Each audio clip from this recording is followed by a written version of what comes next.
तो आज हम लोग स्टार्ट करेंगे क्वेश्चन नंबर 21 से।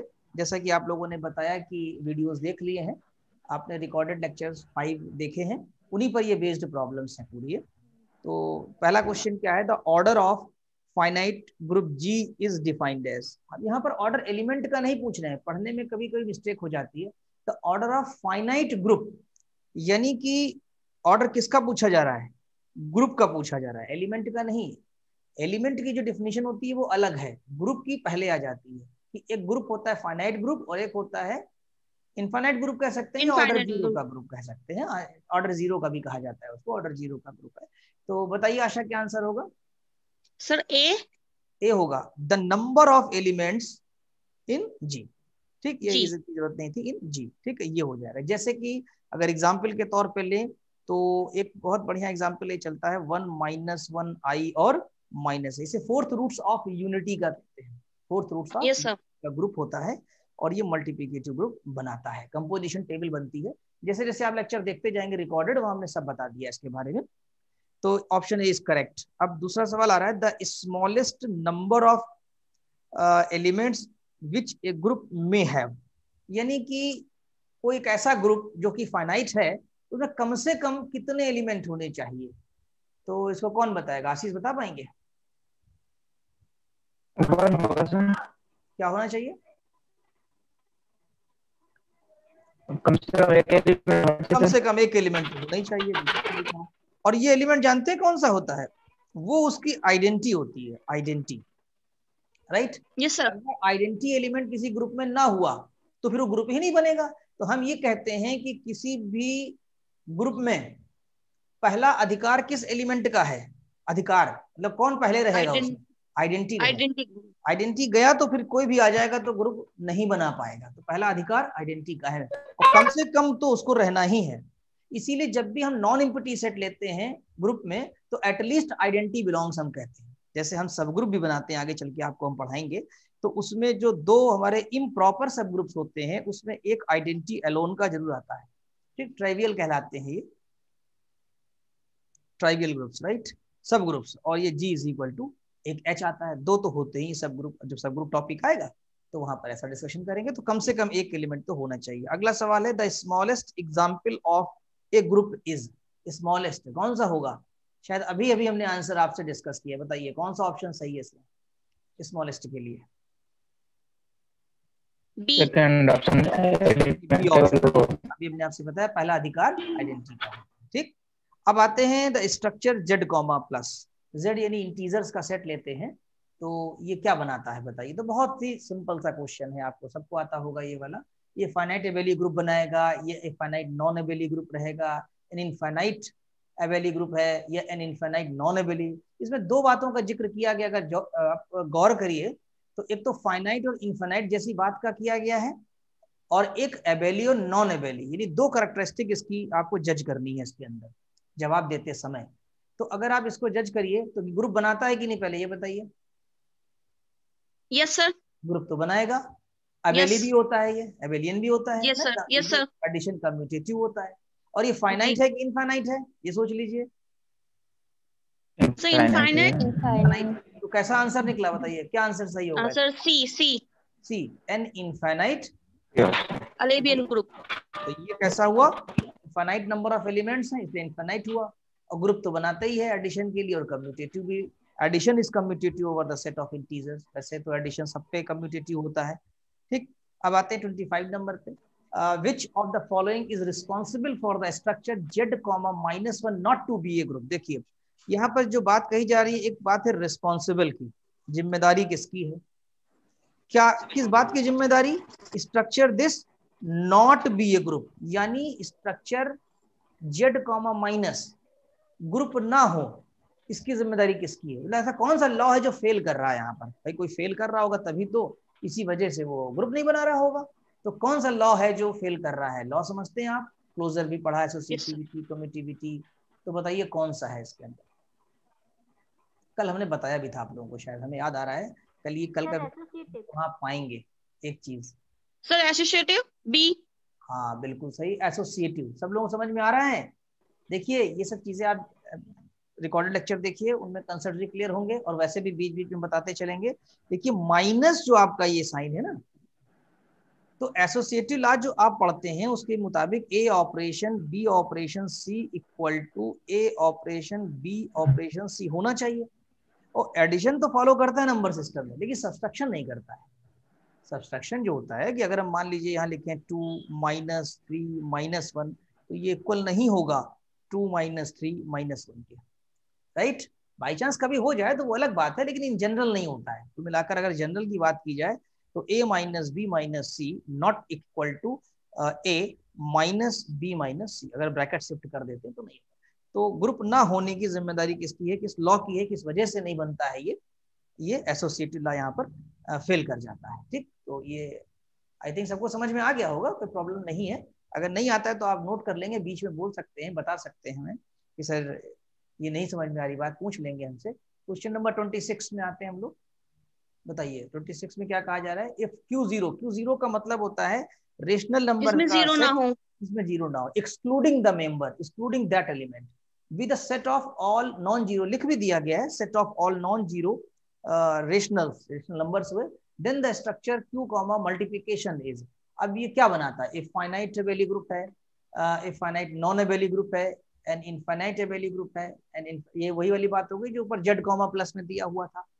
तो एक मिनट यस सर, सर आशा सी। आप आपने बता दिया, एक दो लोगों को मौका देना चाह रहे थे बीच में और भी। I am sorry. No problem, आप बता दिया, ठीक किया। चलिए हम बता देते हैं हम भी यहाँ पर। द स्ट्रक्चर Q0, तो ये तो इनफाइनाइट रेशनल नंबर्स हो गए, बहुत सारे नंबर्स होंगे, इनफाइनाइट होंगे, जीरो छोड़ करके जितने नंबर्स रेशनल हो सकते हैं सब होंगे। अब तो ये इनफाइनाइट वाली बात तो समझ में आ गई। तो फाइनाइट वाले ऑप्शन तो आप काट ही दीजिए, फाइनाइट की तो ऑप्शन ही कट गए, अब बचे दो ऑप्शन। फिल्टर मेथड से भी कर सकते हैं इस तरीके से। एन इनफाइनाइट एबेली ग्रुप, तो इनफाइनाइट तो है, अब देखना है कि एबेली है कि नॉन। अब एबेली कैसे पता लगेगा, एबेली के लिए हमें करना होता है कि जो ऑपरेशन है उसकी कम्यूटिविटी चेक करनी होती है। तो ऑपरेशन यहाँ मल्टीप्लिकेशन का है, मल्टीप्लिकेशन जो होता है यानी a × b, b × a equal हो जाता है नंबर सिस्टम के लिए। ठीक है, multiplication is unit for numbers. तो ये रेशनल नंबर है, तो इसका मतलब हो जाएगा। तो कौन सा ऑप्शन बताया था आपने, सी। हाँ, C is yes sir. Correct, C is correct. और देखिए एक नोट यहाँ एक्स्ट्रा लिखा गया है, इनके मुताबिक केवल नॉन जीरो रेशनल नंबर में ही नहीं रिजल्ट ये आता है, बल्कि नॉन जीरो आप रियल नंबर लेंगे अंडर मल्टीप्लिकेशन, कॉम्प्लेक्स नंबर लेंगे, ये C0 है, कैपिटल सी होना चाहिए यहाँ पर, अंडर मल्टीप्लिकेशन। पॉजिटिव नंबर्स आपके जो आ रहे हैं अंडर मल्टीप्लिकेशन, पॉजिटिव में भी जीरो नहीं आता, because zero is a non negative number. Zero जो है पॉजिटिव के सेट में भी नहीं आता, निगेटिव में भी नहीं आता। एक बात हम आपको बता दें, अभी दिमाग में हमारे आ गई, जो इंटीजर्स का सेट होता है वो I plus union zero element यानी कि सिंगलटन सेट और यूनियन निगेटिव इंटीजर्स, तीन सेट का यूनियन होता है एक सेट, कौन, इंटीजर। तो जब पॉजिटिव की बात करते हैं तो जीरो से बड़े नंबर लिए जाते हैं, और जब नेगेटिव की बात करते हैं तो जीरो छोड़ करके उसके नीचे के नंबर लिए जाते हैं, लेस देन जीरो लिए जाते हैं, और जब फुल इंटीजर की बात करते हैं तो हम जीरो को इंक्लूड करते हैं। तो positive rational under the multiplication, positive real number under the multiplication have the same answer, इनके सब के आंसर एक जैसे होंगे as in the above question. Further the structures, इनके बारे में बताया, Q multiplication, rational number under the multiplication, rational real number under the multiplication, complex number under the multiplication are not groups. ये भी याद रखिएगा, ये सब मेमोरी वाली चीजें हैं, वैसे प्रूफ करने की भी है। प्रूफ आप जब वो लेक्चर्स देखेंगे तो हमने प्रूफ भी करा दिया है इनको, यहाँ पर नहीं कराया है। आर नॉट ग्रुप्स, इसका रीजन भी दिया है, as none of them possesses multiplicative inverse of 0 due to the presence of 0। इसका आंसर ऐसे भी लिख सकते हैं, due to the presence of the number 0 in the set of rational number, real number and complex number, they do not form the group structure under the multiplication because inverse of 0 does not exist। clear? तो ये बहुत अच्छा question है 26, इसमें कई questions के answer आ गए एक साथ। अब आगे बढ़ते हैं, कुछ थ्योरम पर बेस्ड है चीजें, और यहाँ पर ये कहा जा रहा है कि if A, B, C are any three elements of a group, then A operation C equal to B operation C imply। Actually ये कैंसलेशन लॉ की तरफ ले जाना चाहते हैं आपको, ये कैंसलेशन लॉ होता यस सर, यस सर। है, अप्लाई होता है ये। अगर आप हमारे देखेंगे वीडियो रिकॉर्डेड वाले, उसमें कराई है आपकी। ठीक, थ्योरम नंबर 3 है, मुझे यहाँ तक याद आ रही है, और उसमें कैंसलेशन लॉ लगेगा। सर फिफ्थ लेक्चर है ये। हाँ, 5th लेक्चर है, थ्योरम नंबर 3 है। तो अगर आप ये कैंसलेशन देखें तो राइट वाला लगेगा, ये सी कैंसिल हुआ और ये सी कैंसिल हुआ, ठीक। आपके पास जो बचने वाला है वो A इक्वल टू बी, तो इसमें कैंसलेशन लॉ भी राइट का लगा है, ठीक। तो A is equal to B, यानी कि ये आना चाहिए। और ग्रुप में वॉइस क्लियर नहीं आ रही है आपकी। Group A operation A equal to B यहाँ पर प्रूफ हो जाएगा ये, यानी कि A इक्वल टू बी लिखा जाएगा। सीखें चीजों को। क्वेश्चन नंबर 28 में आते हैं हम लोग। क्वेश्चन नंबर 28 में है, if G is a group and ABC 3 elements, 3 element G के हैं, then which of the following is incorrect. ये भी कैंसलेशन लॉ से मुझे लग रहा है रिलेट कर दिया इन्होंने। सब लोग पढ़ लीजिए, A ऑपरेशन C तो B ऑपरेशन C तो A इक्वल टू B। और यहाँ चीजें पढ़िए आप लोग, देखिए जवाब दीजिए, कौन जवाब देगा इसका। आशीष आप बताएंगे, प्रतिभा आप बताएंगे, सुबोध। टाइम ले लीजिए 30 सेकंड्स का, सोचिए, कॉपी पेन रखा करिए।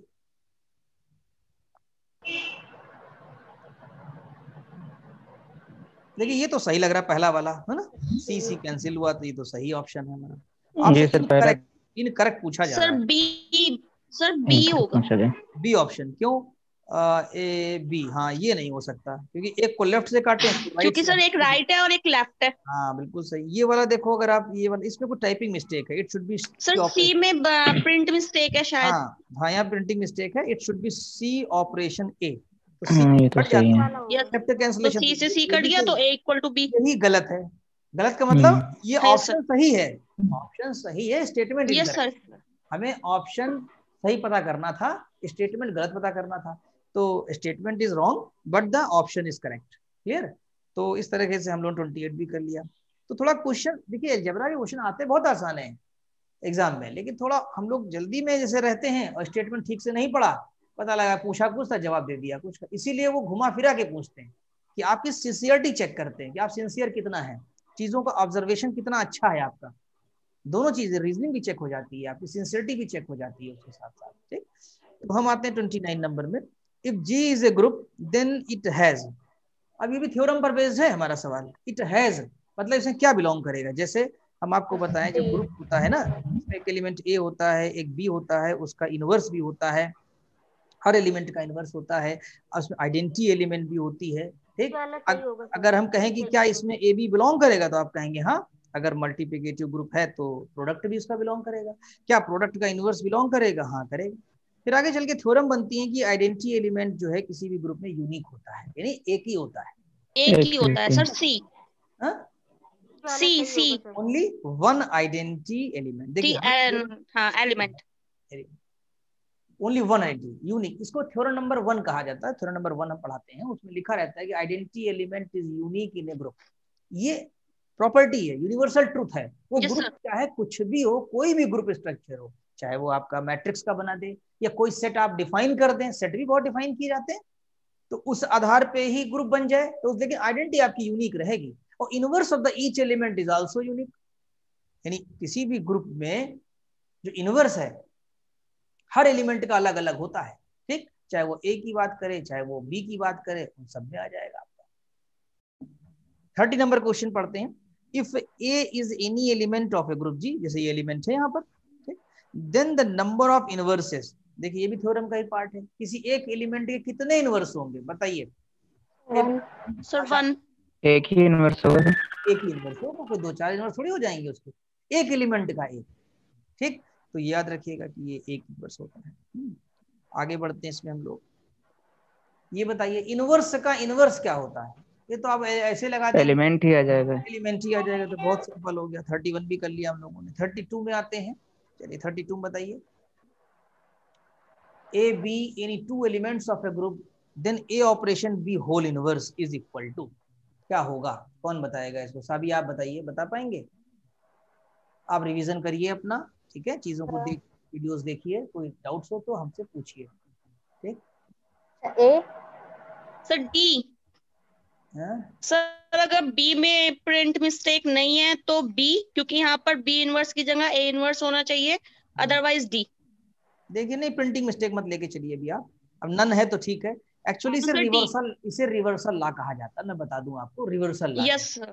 रिवर्सल लॉ एक जगह और लगता है, 12th क्लास में आपने मैट्रिक्स पढ़ा है कि दो मैट्रिक्स को मल्टीप्लाई करके अगर उनका इनवर्स लिया जाए तो वो बी इनवर्स ए इनवर्स होता है। पढ़ा ना मैट्रिक्स में 12th क्लास की मैथ तो सबकी क्लियर है। Yes sir. Is equal to B inverse A inverse, reversal law कहा जाता है, ये मैट्रिक्स में लागू होता है। उसी तरह यहाँ पर ग्रुप थ्योरी में भी आपका ए ऑपरेशन बी का जो इनवर्स है वो B inverse operation A inverse को फॉलो करता है। ठीक है, ये थोड़ा नंबर 5 है हमारे नोट्स सर, तो डी होगा सर। तो उस हिसाब से ना यहाँ तो ये तो होने से सवाल ही नहीं उठता, ये भी नहीं उठता, ये टाइपिंग मिस्टेक ना माने हम थोड़ी देर के लिए, तो ये भी नहीं है, फिर ये हो जाएगा। ठीक है, और वरना ये तो आंसर तो मैंने बता ही दिया आपको, क्या होता है ए ऑपरेशन बी की power -1 is equal to B operation B inverse operation A inverse. तो फिलहाल के लिए भी आप नन ऑफ दीज कहिए और सही आंसर भी आपको पता लग चुका है, B inverse operation A inverse होता है। ठीक, तो दोनों बातें क्लियर हो गई। अब आते हैं हम लोग यहाँ पर 33 नंबर क्वेश्चन में। In a group G operation, यानी ग्रुप दिया हुआ है G comma operation, the equation A operation x is equal to B where A B belonging to G has the unique solution. ठीक, देखिए होता क्या है कि जैसे कोई ग्रुप है, हम आपको इसके बारे में बताते हैं थोड़ा सा। ग्रुप है जैसे A B C identity element. अब हम इसी जगह एक ले लेते हैं, इंटीजर्स का ग्रुप लेते हैं। हम एक एग्जाम्पल देते हैं बहुत अच्छा सा इससे रिलेटेड, क्योंकि जब हम थ्योरम प्रूफ कराते हैं तो थ्योरम के साथ हम एग्जाम्पल जरूर अटैच कर देते हैं कि थ्योरम बनती कैसे है। थ्योरम बनाने का भी एक तरीका है, मतलब बनी है जब तो कैसे बनी, जैसे 0 + -1 + -2, राइट। अब आप देखिए, अगर एडिशन है ना ये वाला, अगर आप कोई दो एलिमेंट इसके उठा लीजिए, जैसे आपने उठाया 2 + x = 3 है। हमने यहाँ देखिए ऑपरेशन x लगा हुआ था तो हमने यहाँ पर प्लस ले लिया है, 2 + x = 3। दो एलिमेंट हमने लिए इसके, उन्होंने कहा ना a, b बिलोंगिंग जी। जी यहाँ पर किसका एलिमेंट है, जी की जगह कौन सा एलिमेंट लेंगे हम लोग, ये इंटीजर्स के लिए लेंगे। तो अगर देखिए तो x की वैल्यू कितनी आएगी, 3 - 2 यानी कि 1 आ जाएगी, और देखिए इसी में बिलोंग करेगी। ठीक, क्यों, क्योंकि आपने जो दो एलिमेंट लिए वो भी ग्रुप से लिए यानी इंटीजर से लिए, और जो सोल्यूशन निकाला ये x वो भी इसी में बिलोंग कर रहा है। तो यानी अगर किसी ग्रुप से दो एलिमेंट लेकर के कोई इक्वेशन बनाई जाए, इक्वेशन में जरूर एक अननोन होगा, तो वो अननोन जो होगा, जो सॉल्युबल है, जो उसका सोल्यूशन आएगा, वो सोल्यूशन भी उसी में बिलोंग करता है, राइट। एक बात तो ये, और कितना होता है ये तो इन्होंने जनरल पूछा, हम आपको बता देंगे। लेकिन अगर ये ग्रुप स्ट्रक्चर ना होता तब आप बना रहे होते तो जरूरी नहीं कि सोल्यूशन उसमें बिलोंग करता है। तो देखिए यहाँ पर एक चीज, आप ए ऑपरेशन बी = है, आपको एक्स का मान निकालना है यहाँ पर। ठीक, तो इसके दो तरीके हैं, एक तो मल्टीप्लाई करके निकाल सकते हैं हम लोग, और एक सब्स्टिट्यूट करके भी निकाल सकते हैं। सब्स्टिट्यूट आपको हो सकता है थोड़ा सा मुश्किल लगे, तो आप इसको क्या करिए, लेफ्ट से ए इनवर्स से मल्टीप्लाई कर दीजिए। ठीक है, इसका ये तरीका है, ए इनवर्स और ये बी। ठीक, क्यों मल्टीप्लाई कर रहे हैं, तो आप ये सोचेंगे कि हमने लेफ्ट से ए इनवर्स का मल्टीप्लाई, कहते हैं pre multiplication, pre multiplying by A inverse. Pre multiply क्यों किया हमने, क्योंकि हमें ए हटाना है और एक्स की वैल्यू निकालना है। तो ए हटाने का तरीका है कि ए के इनवर्स से मल्टीप्लाई किया जाए। फिर हम यहाँ पर ए इनवर्स ऑपरेशन ए ऑपरेशन एक्स लिख लेंगे और ए इनवर्स ऑपरेशन बी कर लेंगे। ठीक, ऐसा क्यों किया, क्योंकि ग्रुप है, ग्रुप में एसोसिएटिविटी एप्लीकेबल है, तो एसोसिएटिव लॉ लगा दिया हमने यहाँ पर। और ये क्या बन जाएगा आपके पास, आइडेंटिटी एलिमेंट। तो identity element operation X = A inverse operation B, यानी कि अगर हम देखें तो आइडेंटिटी ऑपरेशन एक्स का मतलब एक्स हो गया, और आंसर आ गया ए इनवर्स ऑपरेशन बी। तो एक्स फ्री हो गया आपका, और आपका सोल्यूशन जो आया वो ए इनवर्स ऑपरेशन बी आ गया। ठीक, और अगर इसे याद रखना चाहें हमेशा के लिए, थ्योरम होती है ये, तो आप ऐसे डायरेक्टली देखिए, आपने एक्स कितना पुट किया होता कि बी बचता। अगर हम मोटे मोटे तौर पे देखें, ऑपरेशन हटा दीजिए, आप ए एक्स कर लीजिए, ए एक्स = बी कर लीजिए थोड़ी देर के लिए शॉर्टकट। तो एक्स कितना रख दें कि बी बच जाए, तो आप इन चारों में से छांट लीजिए एक चीज। आप ए ऑपरेशन बी रखते हैं अगर एक्स की जगह, तो ए स्क्वायर बन जाएगा, नहीं काम चलेगा। अल्टीमेटली यही तो आपका काम करेगा कि अगर हम ए के साथ एक्स की जगह क्या सब्स्टिट्यूट कर दें, A inverse operation B = B. तो आप ऑप्शन से भी निकाल सकते हैं कि करेक्ट ऑप्शन कौन सा है दिया हुआ उसमें से। ठीक, तो ये रखने पर ये आ जाएगा, ये एसोसिएटिव लॉ लगा देंगे आपका, यहाँ पर एक्स छूट गया, यहाँ पर एक्स रख देंगे ऐसे करके। ठीक, तो आपके पास जो है ये ए इनवर्स ए रखा है आपने, एक्स नहीं रखेंगे यहाँ पर, सॉरी एक्स नहीं रखेंगे आप, तो ये जब इस पे रख देंगे तो बी बच जाएगा आपके पास कुल मिलाकर के। तो कुल मिलाकर के जो आपके पास आएगा ए इनवर्स ऑपरेशन बी आ जाएगा। फिर से देख लीजिए एक बार इसको, A X is equal to B, ठीक। तो यहाँ पर एक्स की जगह क्या रखें कि बी बच जाए आपके पास, तो LHS लेना पड़ेगा हमें लगता है। तो ए एक्स हो जाएगा और ये ए, और यहाँ रखेंगे ए इनवर्स ऑपरेशन बी, और आप यहाँ पर लगा देंगे एसोसिएटिव लॉ, तो A inverse operation B that will give you the right hand side, ठीक। ये ऐसे, तो ये इस मेथड से भी कर सकते हैं कि इंस्ट्रक्शन लगाते हैं, या जो हमने आपको बताया। तो इसका जो सोल्यूशन होगा वो ए इनवर्स ऑपरेशन बी आ जाएगा। अब डिस्कस करेंगे question number 34। In a group G comma operation the equation y equal to A B where A, ये देखिए उसमें सोल्यूशन राइट निकला था। ऊपर वाले क्वेश्चन में हम लोगों ने डिस्कस किया था x राइट पोजीशन में था, और इसमें आपके पास जो है ये y लेफ्ट पोजीशन में है, ठीक। तो यहाँ पर क्या सब्स्टिट्यूट कर दिया जाए कि b बचे, बी ए इनवर्स होना चाहिए, हाँ, तो बी ऑपरेशन आंसर हो जाएगा। क्लियर कि बी ऑपरेशन ए इनवर्स, क्यों? क्योंकि जब आप ये सब्स्टिट्यूट करेंगे तो ये वाला ए एसोसिएट हो जाएगा और बी छूट जाएगा, यानी सोल्यूशन के फॉर्म में, ठीक। या तरीका अभी जो मैंने आपको बताया प्री एंड पोस्ट मल्टीप्लाई वाला, कि y ऑपरेशन ए है और ये आपके पास b है, ठीक है। तो फिर आपको मल्टीप्लाई करना पड़ जाएगा किससे, ए इनवर्स है, तो y ए, और इसको कहते हैं post multiply, operation A inverse और b ऑपरेशन ए इनवर्स, ठीक। अब यहाँ एसोसिएटिव लग जाएगा इन दोनों के बीच में, तो ऑपरेशन मान लीजिए आइडेंटिटी बना देगा, और b operation A inverse, that will give you y is equal to b operation A inverse A B. तो ये प्री पोस्ट मल्टीप्लाई करके भी निकाल सकते हैं, इंस्ट्रक्शन मेथड लगा के भी निकाल सकते हैं, ठीक। तो इसका ऑप्शन कौन सा सही रहा, बी वाला सही रहा। अब आते हैं 35 में, बताइए in a group G comma operation the unique solution of X operation X is equal to X is, बताइए इसका क्या आंसर आएगा। सर सी आइडेंटिटी, हाँ आइडेंटिटी है जो आ सकता है, बस आइडेंटिटी उसको फॉलो करेगा। क्लियर, क्योंकि यहाँ पर हमारे पास ये पता नहीं है ना कि ऑपरेशन क्या है। देखिए हम 1 नहीं रख सकते, 1 तब रखते जब यहाँ ऑपरेशन मल्टीप्लिकेशन का होता। अगर हमारे पास ये होता तो हम 1 कह सकते थे, 1 इज आइडेंटिटी, आइडेंटिटी तो 0 भी है, लेकिन तब हम लगा सकते थे 0 जब ये साइन होता, एडिशन होता। हाँ एडिशन होता। इन जनरल अगर ये जनरल है एक्चुअली, इसमें पता नहीं है हमें कौन सा ऑपरेशन छुपा हुआ है, हिडन कौन सा है, ठीक। तो इसके लिए हमेशा आइडेंटिटी ई होती है, और ई इसको फॉलो करेगा और कोई फॉलो नहीं कर पाएगा। तो 35 का सी ऑप्शन करेक्ट है आपका। बताइए 36,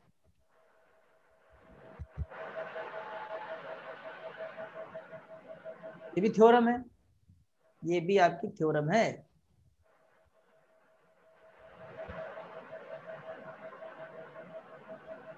देखिए आइडेंटिटी के बारे में बात कर रहे हैं, the left identity is also the right identity, बिल्कुल सही स्टेटमेंट है। आपने पढ़ा है ना कि ए लेफ्ट आइडेंटिटी ने कहा, तो E operation A is equal to A operation E is equal to A, ये आपने कल पढ़ा था, ठीक। The left identity is not, नहीं ये बात गलत है, ठीक। The left inverse of an element is also right inverse, यानी कि B operation A is equal to A operation B is equal to identity where B is the inverse, where B is the inverse, तो left to right बराबर होता है, सही है। Left inverse of an element is not it's right inverse, ये बात भी गलत है, ऐसा नहीं होता है, बराबर होते हैं। तो कौन से 2 ऑप्शन सही निकले, फर्स्ट एंड ए, यानी ऑप्शन ए इज करेक्ट। जो हमारे स्टेटमेंट है उनमें पहला और तीसरा स्टेटमेंट सही है, तो उस आधार पे हमने लिखा, ठीक। अच्छा अब हम लोग चलते हैं 37 नंबर पे। यहाँ पर भी कुछ ऐसे ही मिलता जुलता आपको दिया हुआ है। A non empty set G, वो थ्योरम जो है उसी पर बेस्ड क्वेश्चन है। A non empty set G with binary composition को, कोई बाइनरी कंपोजिशन दे दिया इन्होंने, which is associative in a group, associative भी है, if and only if the equations, 2 equation एक साथ ले ली इन्होंने, एक्चुअली लेफ्ट सोल्यूशन और राइट सोल्यूशन। इसमें अगर देखा जाए तो x operation a is equal to b, तो लेफ्ट सोल्यूशन की बात कर रहे हैं इसमें, ठीक। और a operation x is equal to b, इसमें ये राइट सोल्यूशन की बात कर रहे हैं। तो क्या ऐसी इक्वेशंस के बारे में बात करें तो इनका जो सोल्यूशन निकलेगा नॉन एम्प्टी सेट में, और उसमें देखिए 2 लॉ तो लग ही रहे हैं, कंपोजिशन बाइनरी भी है और एसोसिएटिव भी है। इसका मतलब ये सेमी ग्रुप तो बन ही रहा है आपका, ठीक है। तो सेमी ग्रुप में इक्वेशंस की बात कर रहे हैं और यहाँ लिख रहे हैं कि no solution, unique solutions, infinitely many solutions and none of this. बताइए कौन सा ऑप्शन सही होगा?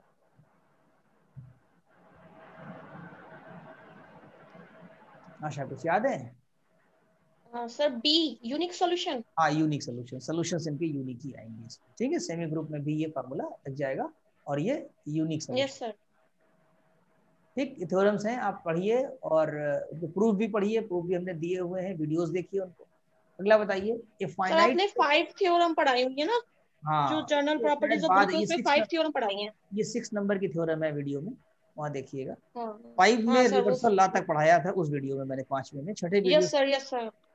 और अगर 1-2 थ्योरम नहीं भी उस पर प्रूफ करें तो मैं अलग से करा दूंगा अगर जरूरत पड़ती है, ठीक है जी। 38 नंबर की बात करें, a finite set G with binary composition which is associative. Binary भी है व्हिच इज एसोसिएटिव। देखिए बाइनरी और associative is a group if and only. देखिए दो चीजें तो फॉलो हो गई, एक फाइनाइट सेट है, ग्रुप नहीं है अभी ये फाइनाइट सेट है, फाइनाइट, ठीक, लेकिन बाइनरी कंपोजिशन भी लगे और एसोसिएटिव भी हो जाए, इसका मतलब मुझे लगता है कि ये दो बातें तो पूरी हो गई है। ग्रुप होने के लिए 4 चाहिए, बताइए कौन कौन सी होती? लेकिन अब 4 वाली तो उन्होंने दिया नहीं, आइडेंटिटी और इनवर्स की तो बात ही नहीं करी उन्होंने। अब बताइए, कम्यूटेटिव लॉ लग जाए, कैंसलेशन लॉ लग जाए, या आइडेंटिटी एग्जिस्ट कर जाए?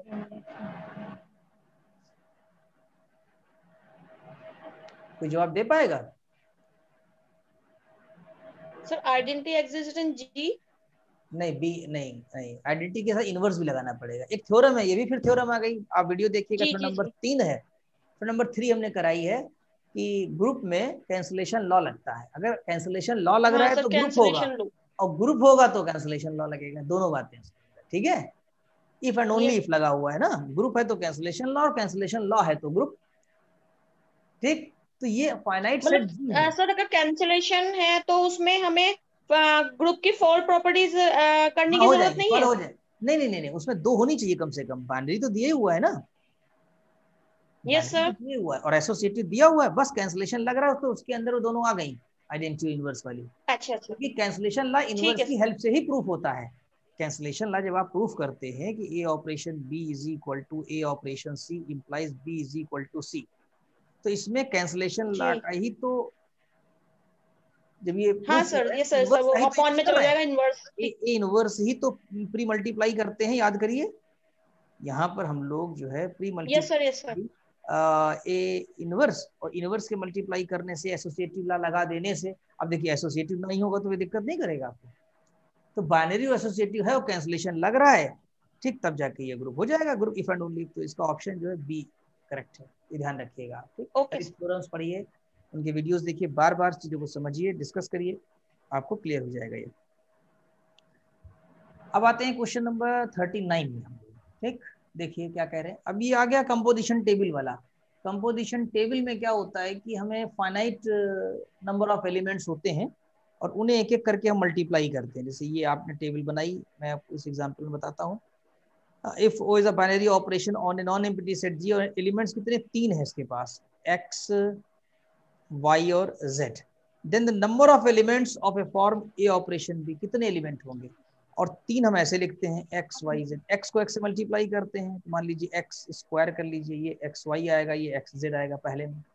फिर हम y को लेते हैं, तो ये y x आ जाएगा, ये y स्क्वायर आ जाएगा, ये y z आ जाएगा। फिर z को मल्टीप्लाई करेंगे तीनों से, तो ये आपके पास zx आ जाएगा, zy आ जाएगा, z, कुल मिलाकर 9 एलिमेंट्स आते हैं, ठीक है।